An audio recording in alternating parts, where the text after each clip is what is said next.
ہماری تاریخ اسلام بتاتی ہے کہ آج تک صرف 4 آدمی جنہوں نے کعبہ شریف کے اندر کھڑے ہو کر ایک ہی رکعت میں پورا قرآن پڑھا ہے۔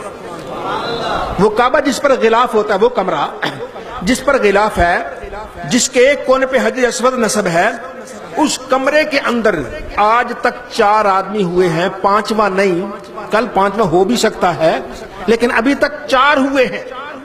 ایک حضرت عثمان غنی رضی اللہ تعالیٰ عنہ، آپ نے ایک ہی رکعت میں کھڑے ہو کر پورا قرآن پڑھ لیا۔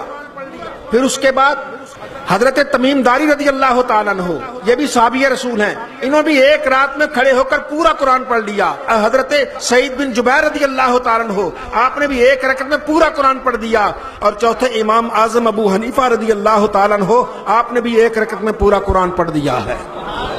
تو یہ وہ خوش قسمت لوگوں میں خلیفہ وقت ہو کر، حاکم وقت ہو کر، یہ رات ایک رکعت میں پورا قرآن پڑھ لیتے، ایک رکعت میں پورا قرآن پڑھ لیتے۔ یہ باتیں کرنی آسان ہیں، ایک رکعت میں پورا قرآن پڑھنا بڑا مشکل ہے۔ جو حافظ بھی ہیں وہ بھی جانتے ہیں قرآن پاک پڑھنا اتنا آسان نہیں کہ ایک رکعت میں پورا قرآن پڑھ دیا جائے۔ این سعادت بزور بازو نیز، یہ کسی کی بازو قوت میں نہیں، اللہ کی توفیق سے ہے۔ اللہ تعالیٰ جسے چاہتا ہے عطا فرماتا ہے۔